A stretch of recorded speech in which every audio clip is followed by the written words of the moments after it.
Peace, peace. You know what it is. It's your man SKYZOO Skyzoo live out the borough. And this is the NBA Exchange with my man Dexter Henry. You know how you doing it, man. Log on, tap in. Let's get into it.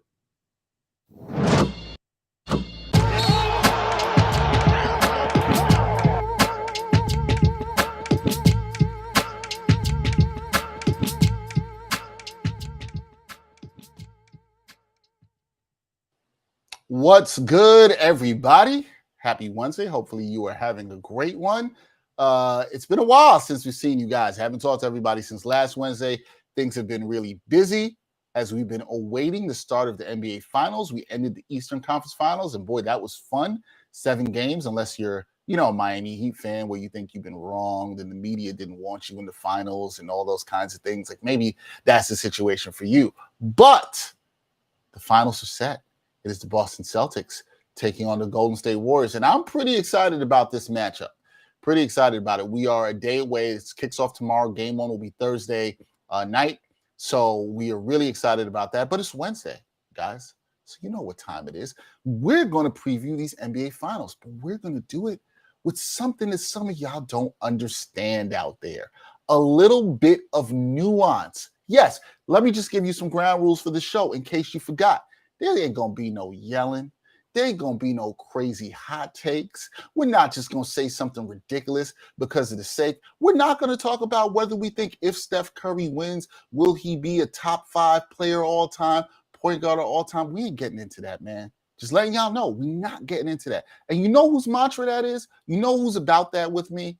It's my man, Jarod Hector. Y'all see him on True Hoop. You also see him on the 7 Footers podcast.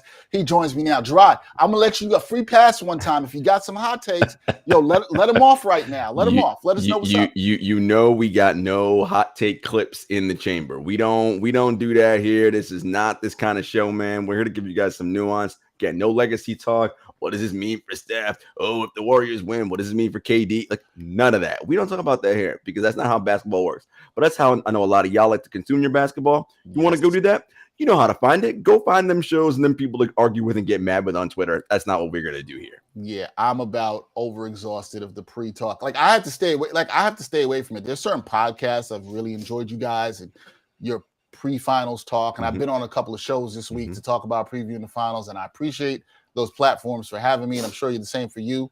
Jarod, you did it yesterday on 7 Footers, and you guys been doing it on True Hoop with nuance and those things. But all this talk about legacy and stuff before we even start playing the games, people, please. We don't have to do this. Yeah, we don't. But this is why we're here. That's why we're here. We don't have to do this. How you doing, Jarod? You good? I'm doing well, man. Enjoying the summer, man. Not quite. Technically, it's not summer yet. Yes, not technically. Technically, it hasn't happened yet. But the weather's been changing. It's been warm. We've been, outside enjoying ourselves. Getting ready. It's feeling very beachy out there, Dexter. I feel like every time this time of year comes, I'm always like, why don't I have a boat and or a beach house? These are the questions I ask myself. Yesterday, which was like 97 degrees in New York, was the kind of day where it was like, man, if I was at my former job, they would have been sending me, go out to the beach and see if people are there already, which is stupid, but that's a whole other thing. But yes, it does feel like that time. It also feels like the time where it got so muggy where it's like, damn, I need to stay indoors. Like last night, I went for a bike ride. Ooh. At 7:45 p.m. is when I started this. It was still pretty muggy then. Had a nice light ride. I was light for me. It did about 8.5 miles. Came back. Man, I look terrible. Dripping in sweat. It was awful. You know me. I'm a runner. I did my morning run. I think I was out the door at 7 a.m. because I was like, ain't nobody doing no running in this heat. I don't play that game. No, I really, and I tried to get it. And it was nice. I went through the park, had a lot of trees, and I still was dripping. So be safe out there. That's what we'll want. Yep. When it gets hot, be safe. If you're doing any athletic activity, hydrate, be safe. Okay. NBA Finals with nuance. Jarod, let's kick it off with this. I really like this matchup. Okay. I really like this matchup. This is the matchup I wanted once we had the Final Four. I thought it was the best matchup. Sorry, Miami Heat fans. Didn't want to see your struggling offense up in the finals, right? Like, y'all got to get that better. Didn't want to see it. But this matchup I'm really excited for because there's so many possibilities and so many, I think, good things of nuance to talk about with the offense, defensive side, X factors, all that other stuff. What's your excitement level on a scale of 1 to 10 for this matchup to get started? It's high. I mean, I'd say I'm probably in an 8 range. The only reason why I'm not fully at 9 or 10 is just because, the Celtics enter this series at such a disadvantage to start. And it's a disadvantage by their own doing, right? I.e., not winning in game 6 when they had the opportunity to give themselves a full week of rest and some time to practice and get some guys' bodies right. As it stands now, they won game 7 in Miami on Sunday night, landed in Boston early in the wee hours of Monday morning, so around 4 a.m., somewhere around that. Yesterday, they flew to the Bay Area, right? It just, and again, people are like, they fly luxury, they fly commercial, it doesn't matter. It's like, I just don't understand people that have that mindset, Dexter. Like, if you've ever flown at all in your life, you're tired when you get off of a flight, okay? The last thing you want to go do now is worry about, I got to play NBA basketball now, right? I mean, and now you're in a different time zone. You're not sleeping in your bed, like all the different things that just travel makes you exhausted. Not to mention, I just played 2 grueling physical 7-game back-to-back series. So 7 days off would have been would have been better for them, but it is what it is. But either way, it's still going to be a great series. I'm excited. Yeah, now I'm excited. And yes, people, come on. Flying across country. That's another thing. Flying 3,000, a little bit over that, miles across country, doing that after everything that Jarod mentioned, that matters. We'll get to the rest in a second. My excitement level, I'd probably say is, it's about an 8 or 9. I think I'm just happy that we got the matchup that I think is very intriguing from a basketball standpoint.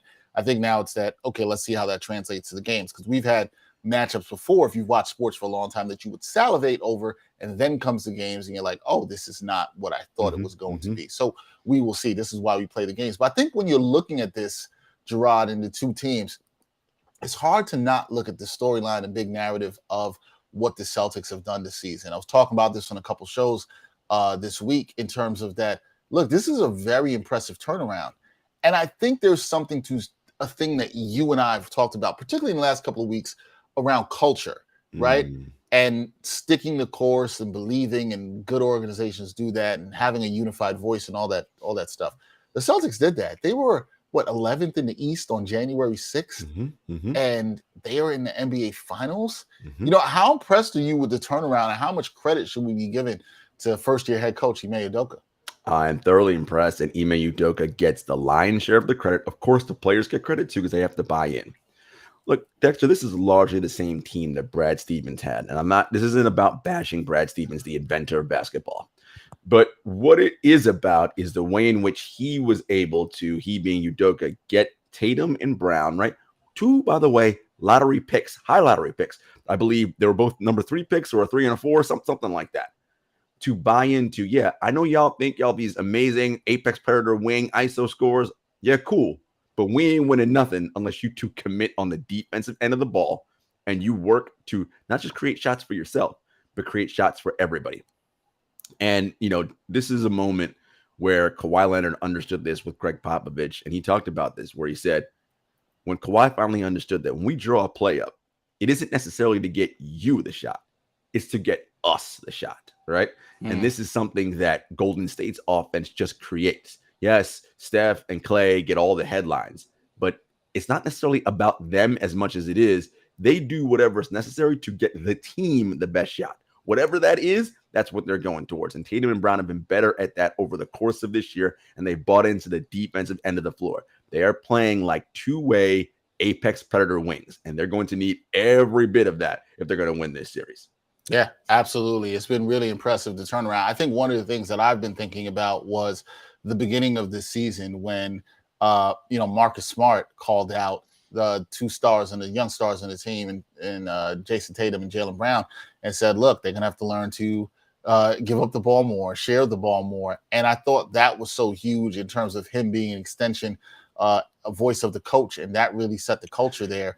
Yeah, go ahead. No, go ahead. There's something interesting there, because I read a piece by Jackie McMullen this morning. And what ended up happening there was, in that moment where Marcus Smart called out Tatum and Brown, Ime Udoka actually called them in and said, okay, you said what you said, and I hear what you're saying, but you're actually wrong. Jason and Jaylen passed the ball a ton that game. You missed every shot you took. So you hurt your teammates' feelings, right? I get what you're trying to say, and you're right. They do need to be working on getting everybody else shots, but also you need to show up and tell them when you were wrong and also be held accountable. And accountability, Dexter, is the big thing Coach Udoka has placed in there, not just with the 2 stars, but with everybody on the roster. Again, Ime Udoka comes from the Greg Popovich school and the tree of coaching. Pop, the reason why he was so successful is that he can coach Tim Duncan the same way he coached the number 15 guy on the roster. So if the number 15 guy sees Duncan getting mother effed and yelled at by the coach, how's he going to be like, oh, I'm going to do it? Like, that's Tim Duncan. This is the franchise. If that guy is getting mother effed, well, I'm definitely going to get mother effed, right? Like, so right.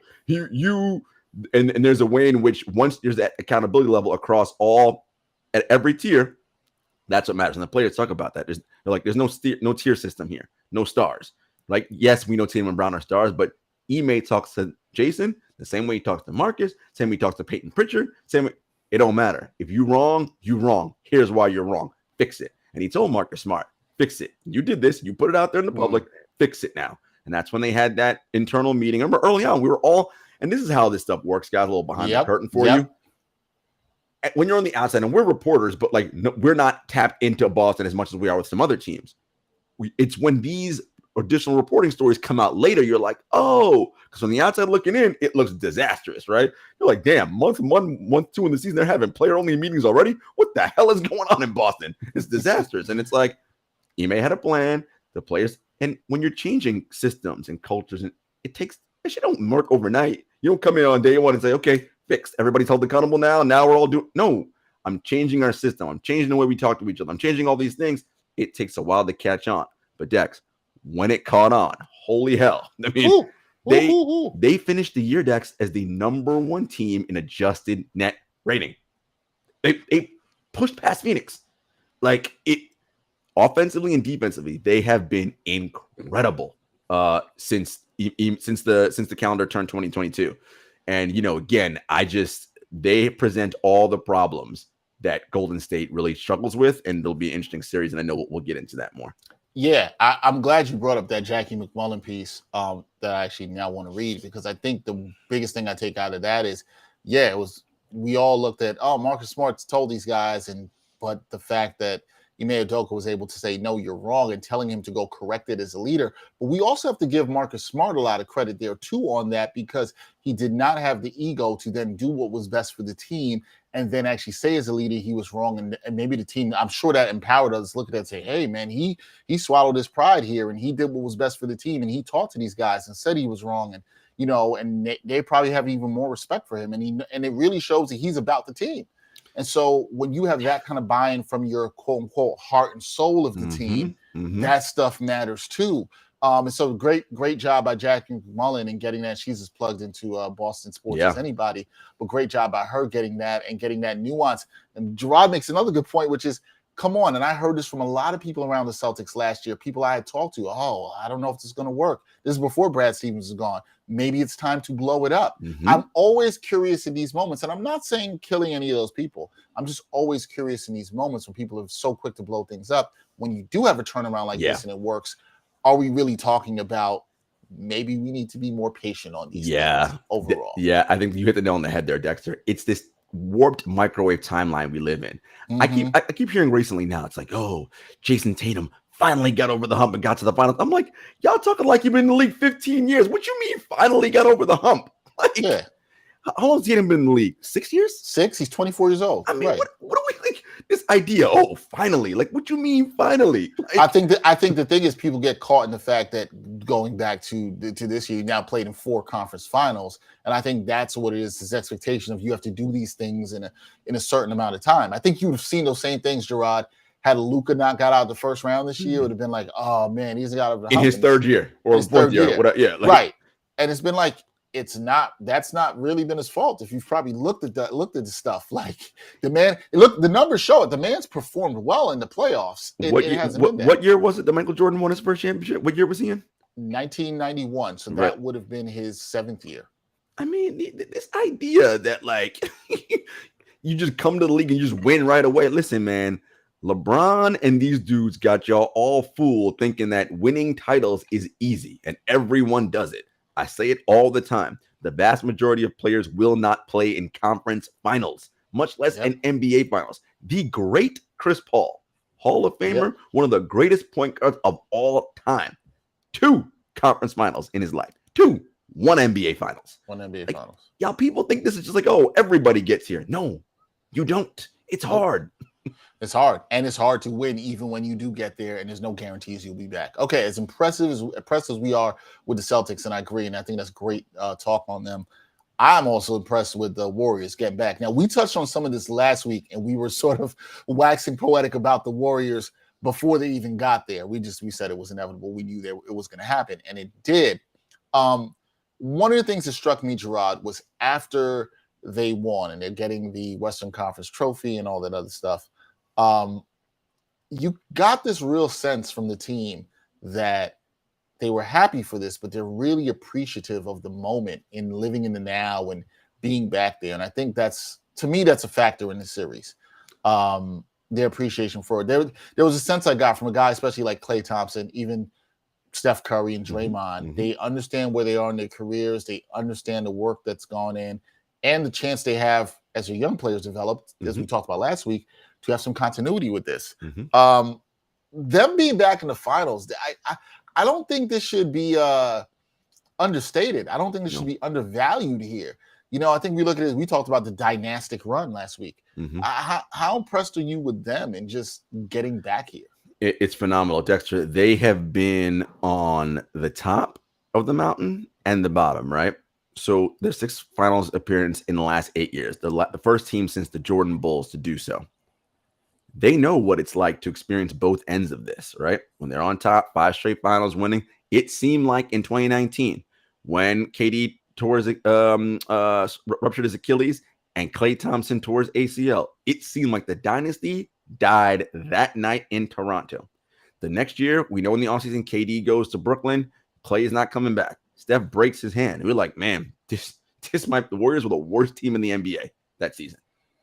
And we all said dynasties don't last forever. You can't, because it's true, right? Now, as much as Draymond, he was on a Colin Cowherd podcast on a couple different things, being like, what made y'all think that if me, Steph, and Klay were healthy again, we wouldn't come back here? I'm sure that Draymond believed that. But if I give him truth serum, all of them, deep down in their heart of hearts, honesty, did you know 100% certainty you'd be back here again? They couldn't say that because you don't know, right? And the fact that they are here and they did make it. Now, they wanted it bad and they did all the requisite work and everything, and it's there.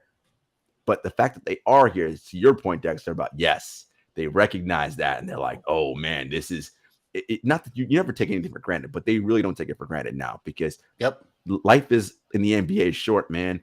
Every team is one twisted ankle, one rupture, whatever away from, may not ever happen again.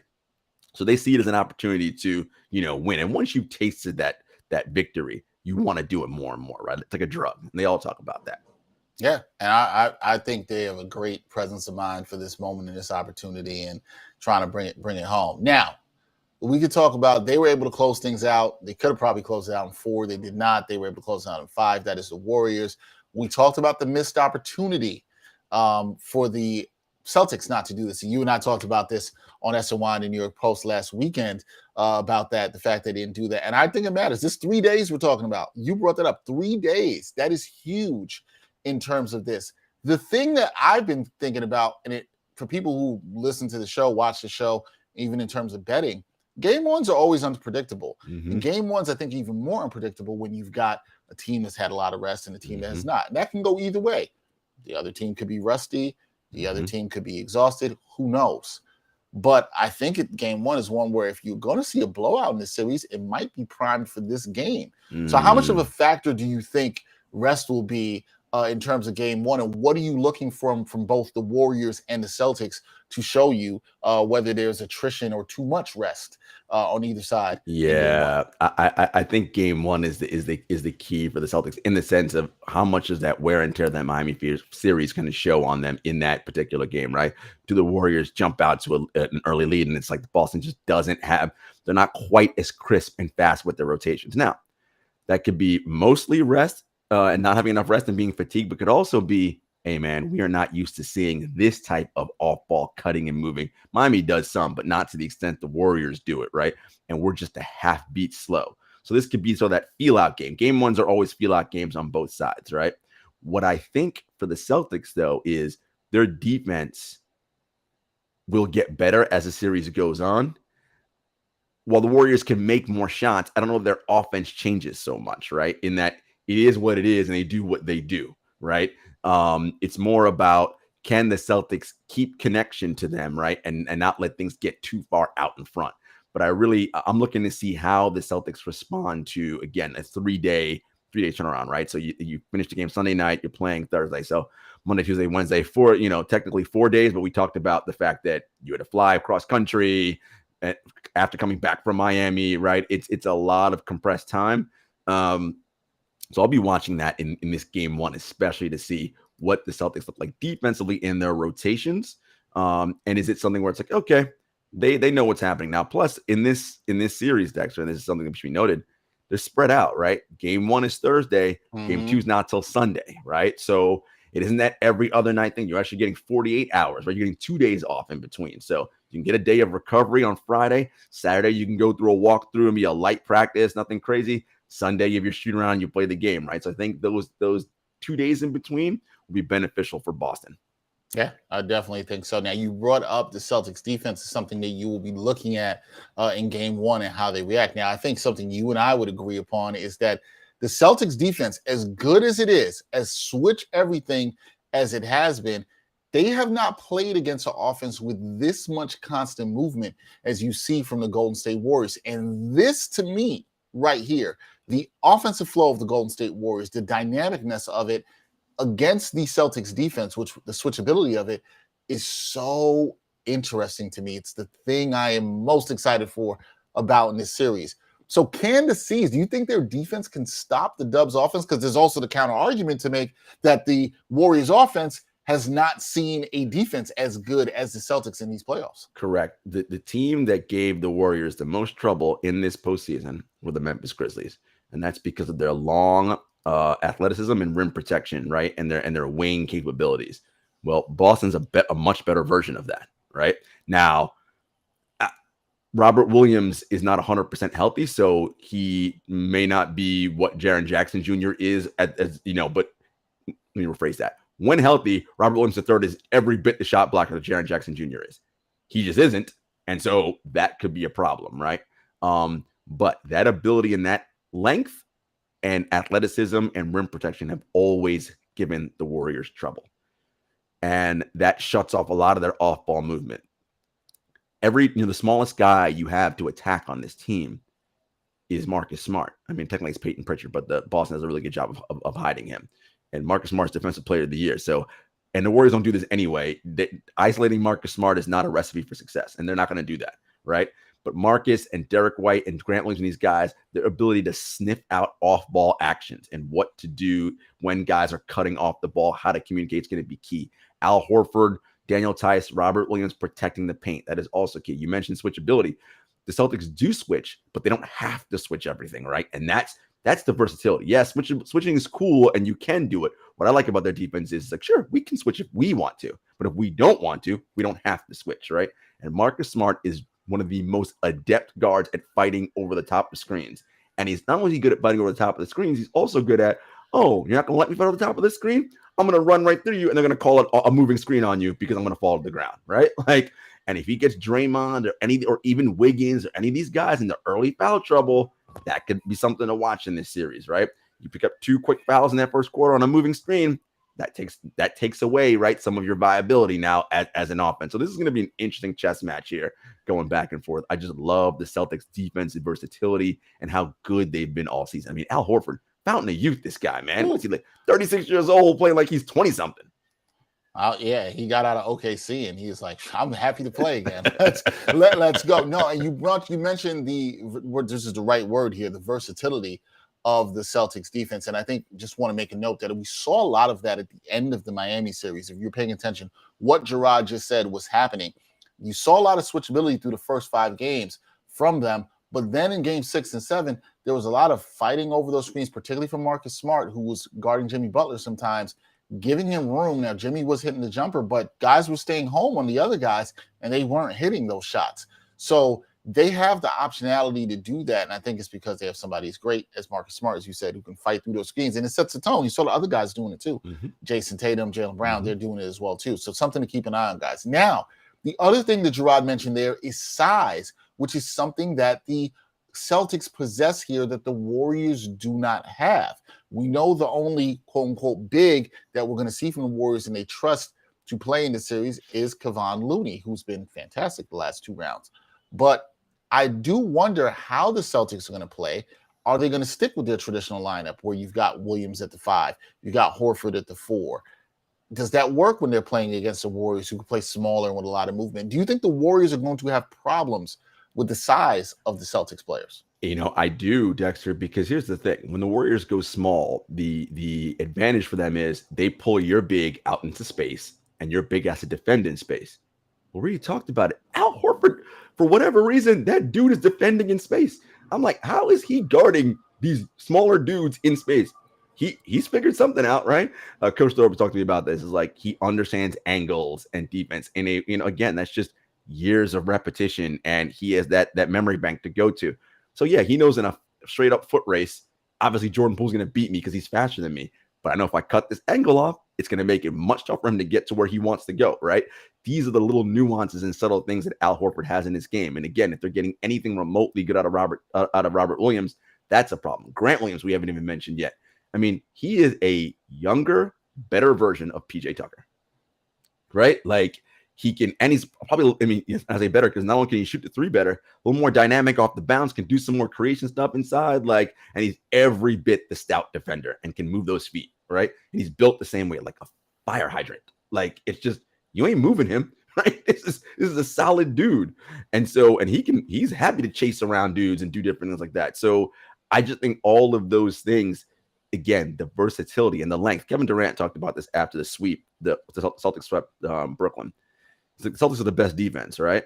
I mean, you see it. Like we got Seth and Goran trying their best out there, and they're working, but the Celtics they're just long. They're length, and that's the thing. Like scoring over length is the hardest thing to do in this league, and the Celtics do nothing but throw length at you.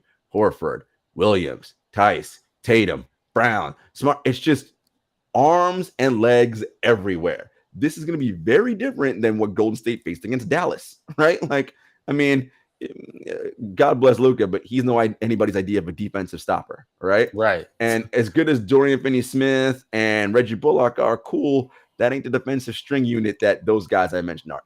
Dexter, every starting 5 member of the Boston Celtics got 1 vote for the Defensive Player of the Year.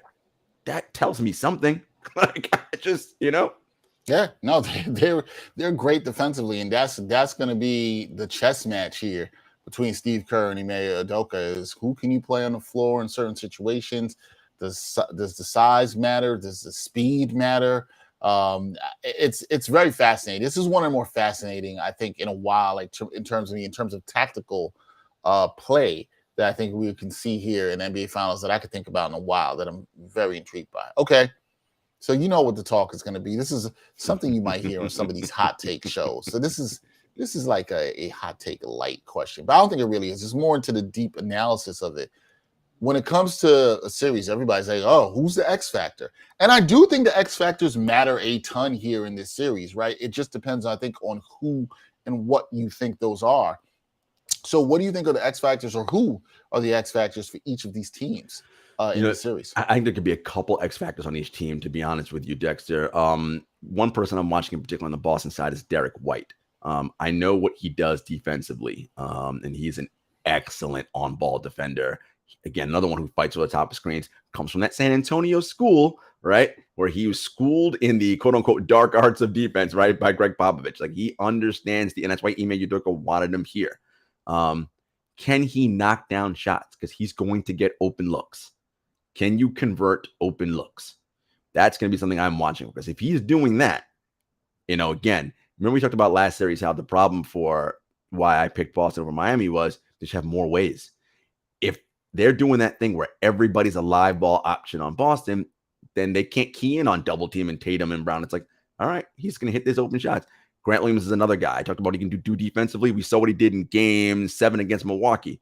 I mean, he can shoot that thing. If he's letting it rip and firing threes, watch out for them. So those are the two guys I'm watching for Boston.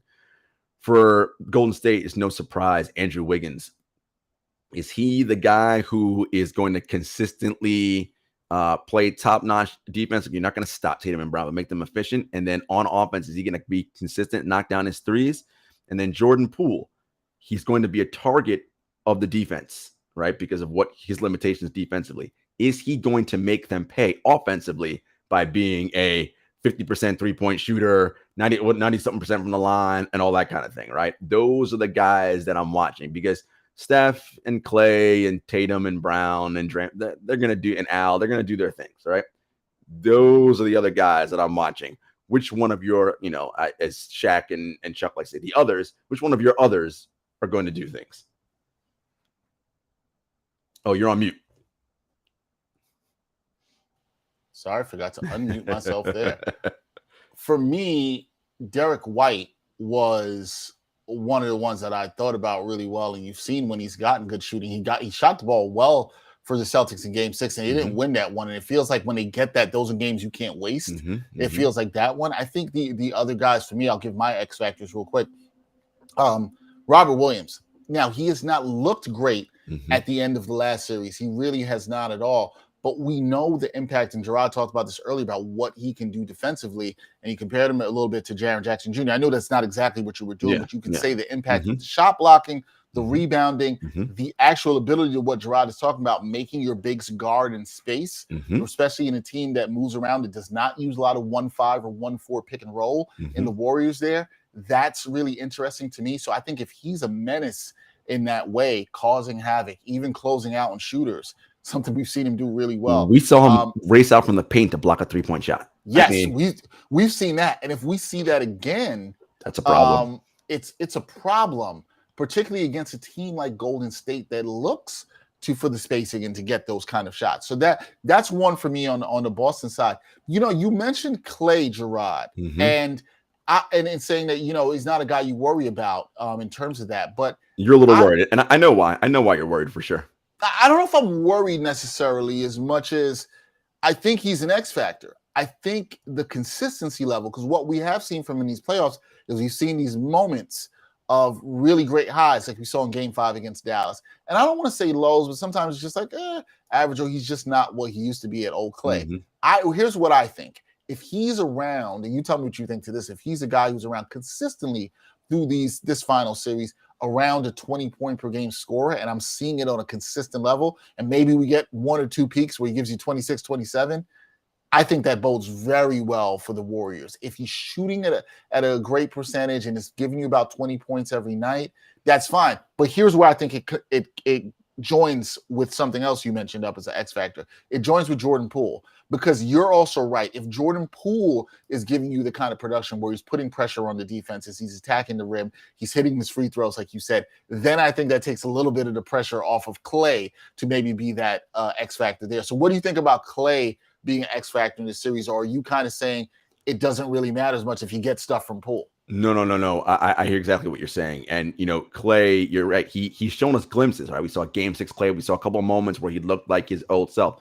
But the consistency of him is what makes them so deadly, right? When you're focusing so much on Steph, you have the maybe second best shooter ever in Klay Thompson killing you with 30-something points. That's the thing. But if he's not doing that, right, is this team more beatable? And that's the thing. It's ebbing and flowing. It's not that consistent kind of Clay, right, where he's consistently knocking down shots. Yes, he did in the closeout game in game 5, but in previous games, like he'll give you a 3 of 18 game or a 3 of 15 game where the shot's not falling.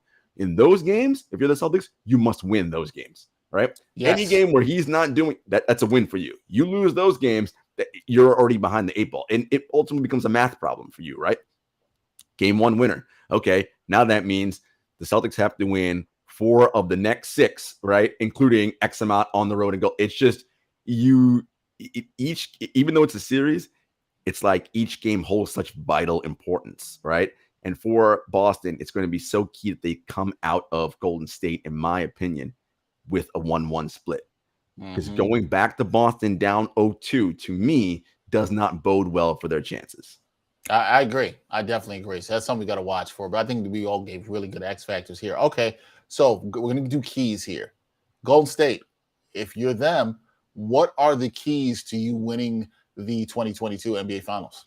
Getting into as much of your early offense as possible, running after makes, and not allowing the Celtics defense to set up in the half court. Because as beautiful as the Warriors' motion offense is and all their cutting, the Celtics they're gonna find a way to slow that down and stop it. And for as good as it is, our boy Murph talked about it. The Warriors don't run this for 48 straight minutes, right? Steph Curry ain't sprinting all 48 minutes of the game. Late in the game, it does get a little more stagnant, okay? And if they're not able to get that stretch out big lead, right, it's something to watch. So if you're Golden State, you want to get in early in your offense, scoring against a non-settled Celtics defense, because when that defense is set and anchored in the half court, I don't care what you're running for the most part. They're going to find a way to muck it up and make it really, really difficult on you. So that's what I'm looking at for Golden State. And two, the offensive boards, that was an area in which they were able to get away with not being big, and they able to beat up on Gallus and get second chance opportunities with Kevon Looney. It forced Memphis to play Steven Adams and Jaren Jackson together to negate that difference, because they were getting all types of second chance opportunities. The Warriors aren't going to, I don't think, get those second chance opportunities in this series. Boston's going to be able to rebound well and keep them off the glass. So they're going to have to really fight and gang rebound if they want to get second chance possessions, because you give the Warriors extra possessions and it's like, well, that's food, right? I mean, you're already playing with fire as it is. Now you're giving them 3 chances at threes. It's like, well, could be the rough for you. All right, Boston, what are their keys to winning the 2022 NBA Finals? Limiting their turnovers. Jason Tatum and Jaylen Brown continuing to get off the ball early. Again, force the Golden State Warriors defense into unsettled situations. That's the name of the game. I said this last night on the 7 Footers podcast. Any game that involves possession and a ball where you have to score, like soccer, basketball, lacrosse, whatever. Your goal as an offense is to get the defense into an unsettled situation where they are now scrambling to figure out, who am I supposed to be guarding? What's going on? You want to force them into that situation. Same idea. Get the Golden State defense not settled, right? Get Draymond where he's running back and it's like guys aren't set. That's big for them. And then on the defensive end, just staying true to their principles, I think, right? Locking in, knowing their assignments, and literally for 24 seconds of the shot clock, you must play defense. Not 22 and a half, not 23 and 3/4, 24. The possession is not over until you secure the rebound and you're going the other way. This is elementary. Everybody who played basketball, that's what your coach taught you, right? Defensive possession is not over until we secure the rebound. And that's what they've got to do. If they do those things, Dexter, they have an excellent chance of winning. Yeah, it's going to be interesting. You're right. As offense, you got to put pressure on the defense, although sometimes it doesn't work out for you in ball control sports. We saw that with my Liverpool Reds in the Champions League final. Put a lot of pressure on the defense, but it didn't end up well for us. Oh, the pain. And Jarod here, being the mean guy that he is, was reveling in my misery. Now, to be fair, he didn't rub it in too badly. He did a little. He came and was like, well, yo, what's up? But he didn't rub it. But to be fair, I also did not run away from it. I didn't run away from it and not say anything. Unlike some people when their teams lose and they're nowhere to be found. I wonder who you're talking about. All right, here we go. We are not in the prediction business, but we got to give some predictions here. How do you see this going? Who wins this series? How many games? So it's weird, right? The only way I see this working out for the Celtics is if they win in 6. Because I don't think they can win a game 7 on the road at Chase. That's asking a lot for them to do. Of course, I know they just won game 7 on the road in Miami, but that Miami Heat team and listen, all the props to them. Jimmy, Spo, Bam. Talk about a gritty team that just does not quit. The Golden State Warriors are that, plus they can also score, right? So a game 7. Now, to be fair, in 2016, we did see the Cleveland Cavaliers beat the Golden State Warriors in game 7 at Oracle, which is a much rowdier arena than the Chase Center. But that was also featuring a prime LeBron James, okay? Ain't no prime LeBron James on this team, okay? As good as Tatum and Brown and these guys are, none of them are that dude, Okay. And Kyrie was electric in that game, right? So, and that's not to say that Tatum and Brown can also be electric. Of course they can, but that's asking a lot for those guys in that moment. So to me, they have to win this in 6. And it's funny, if you look at it, Dexter, the odds according to BetMGM for both teams to win in 6 are both plus 400, right? Like, so that, like, it to me, that's the one for the Celtics, because it goes up to plus 900 for them in 7, and I just don't see that happening. A lot of people are saying they can see Warriors in 5. Maybe if the Celtics have a little bit of that, we're just happy to be here thing, but I don't know, man. I think they have too much dog in them in the best possible way. I don't think Ime Udoka will allow them to be like, what are we comfortable for? We ain't putting no banners up for winning no Eastern Conference. Like, we're here to do a job. So I think they're going to fight and they're going to battle. And I'm going to pick Boston in 6 because that is the only way that I see Boston winning this. Okay, Boston in 6. This is going to make friend of the show, Cord Stanley, very happy. Boston in 6 there. I'm going the other way in 6. I'm going Warriors in 6. Somebody on Twitter today told me they could see the Warriors winning us in 5. I'm inclined to think like you. Even if it goes, we're on opposite ends here. Even if it goes Warriors in 6, I think Boston can win 2 games in this series. I'd be stunned if they don't win 2 games in the series. I think they're that good. I think they're confident. I think they're not afraid here. I think this is going to be a good series. I'm even inclined to say my gut actually kind of really tells me this might go 7. It could, for sure. And if it goes 7, I do think it's advantage Warriors, right? Like, I kind of am with you on that. I want to see a good series. I'm inclined to say Warriors in 6. I hope I'm wrong and it goes 7. I don't really have a dog in this fight. I don't really care necessarily. But I do see it. If the Celtics win, and you know what, we're not going to do that. See, I was about to get to some like hot takiness about if the Celtics win, what does it mean for them winning their 18th championship? We ain't doing that. We're not doing that at all. Well, the only thing it'll do is it'll make Jeannie Buss and the Lakers organization angry. I'm here for that. But is it going to get them to do what they need to do? Probably not. Probably not. You're right. Like that's the thing. So I mean, I'm all for that. Some people are going to be mad about the Celtics Lakers talking and stuff, but I'm like, that's going to happen anytime those teams play in the finals. It is what it is. Okay, you've got Celtics in 6. I've got Warriors in 6. Somebody's going to be wrong, guys. But I'll tell you what we generally are wrong. When it comes to telling y'all how to win some money, that's what we generally are. We help y'all with something. There's something out there for everybody, and we are willing to help you with that. We're going to talk about the picks for game 1 that we will have when we come back on the NBA Exchange. Are you looking for a better way to play player props or daily fantasy sports? Well, look no further than Prize Picks. Prize Picks is the leading over-under daily fantasy game. Why? Because it's so easy to use and win. You can make your picks in under 30 seconds and win up to 10 times your money in one day. Right now, we have a special offer for our viewers and listeners of the NBA Exchange. All you got to do is sign up now and use the promo code NBAEX. Prize Picks will match your first deposit up to $100. Yep, that's right. They'll match your first deposit up to $100. So join the over 150,000 others who found a better way to play and download the Prize Picks app today.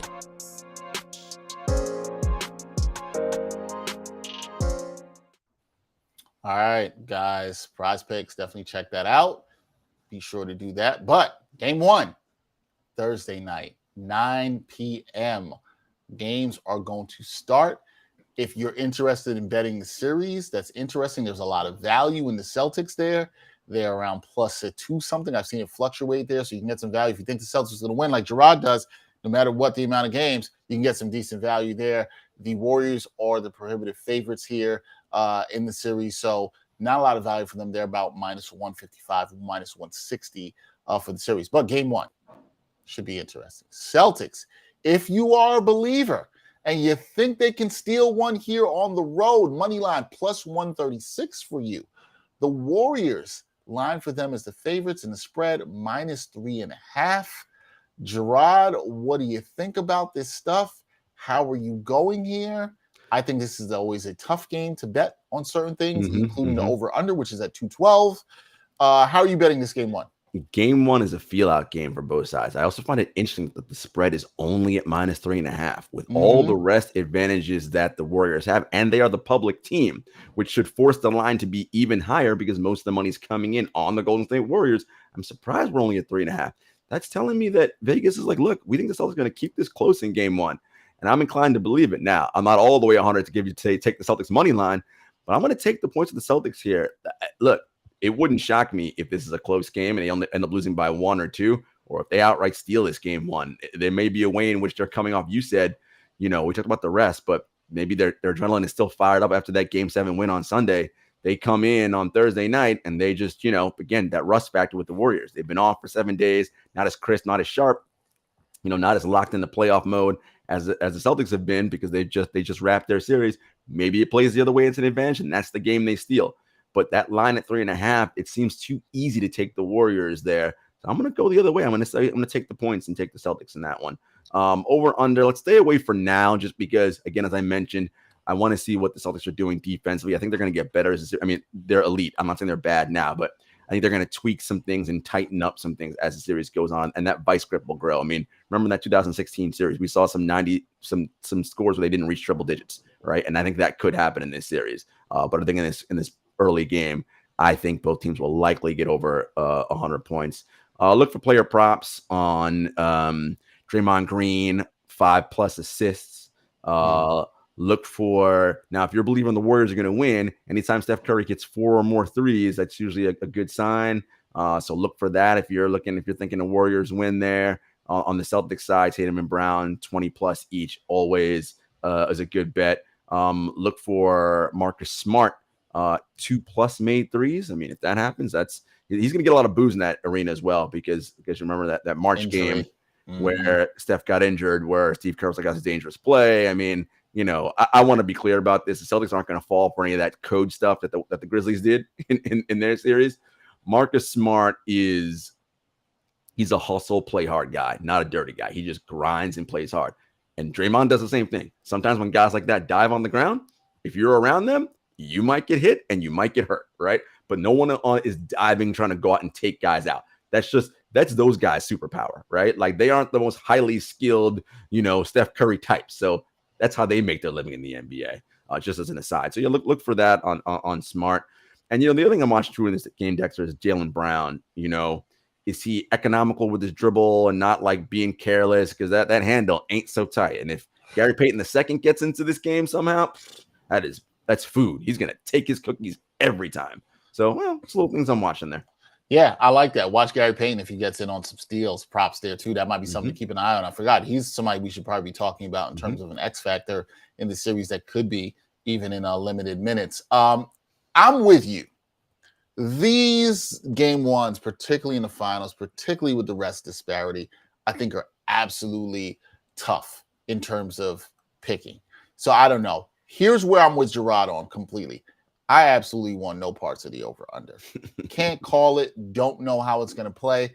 I'd probably be inclined to go over, but I don't know. Now, while I'm probably inclined to think the rest benefits the Warriors, and they're also going to be pumped because it's their time back in the finals, and I think they'll come out strong, and the crowd's going to be pumped there at the Chase Center, and I think that matters for something. I like the Warriors to play well. I like the role players to play well. I also am surprised the spread is that low with -3.5.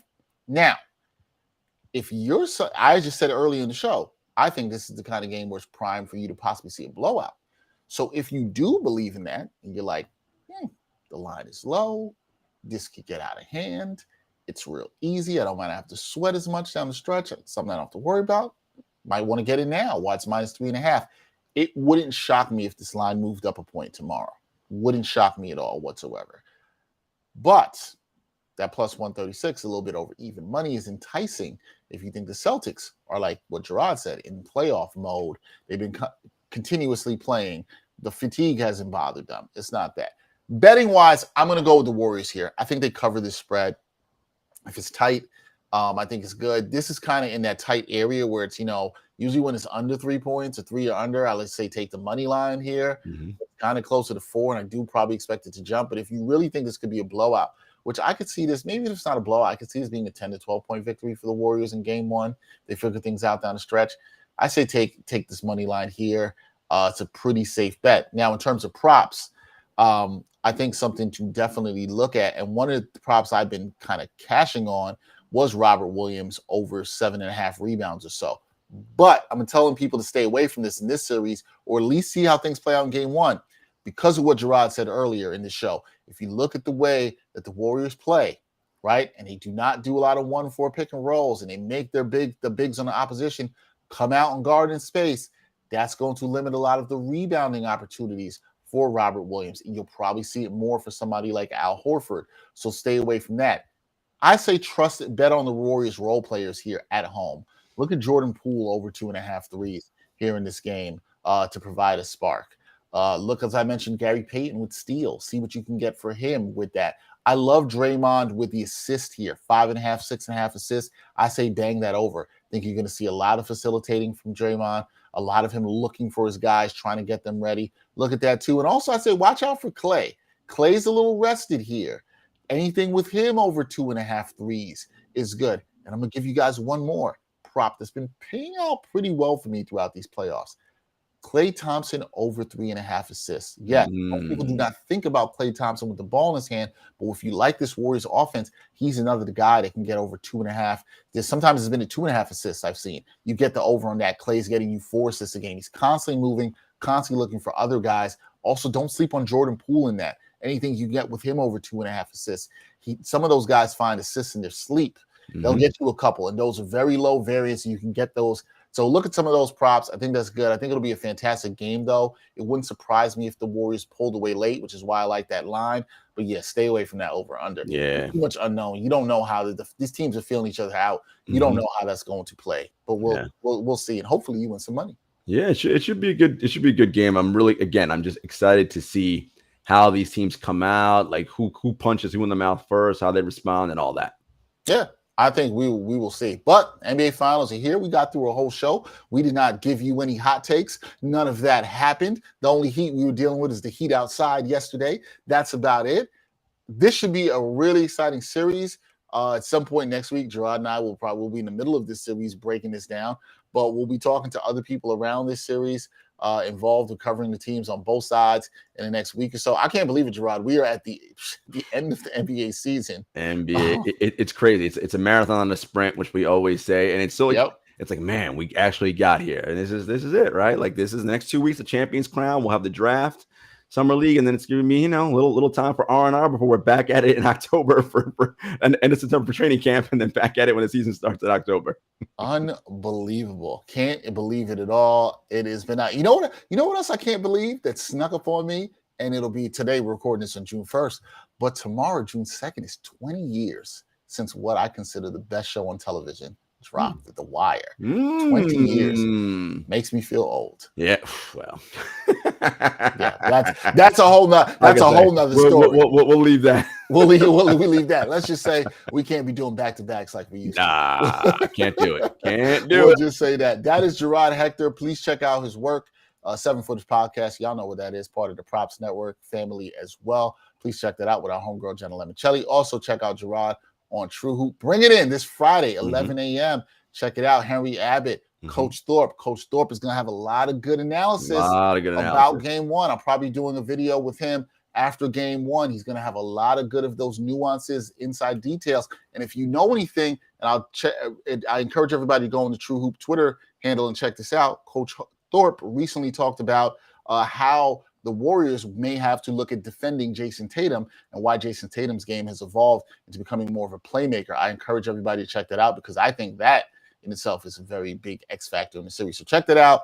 Jarod is all over that. We'll be back on Friday with a lot more on the NBA Exchange. Hopefully we'll have a good guest around the Celtics or Warriors side for you there. He's Jarod Hector. I'm Dexter Henry. Until next time, enjoy game one of the NBA Finals. Peace.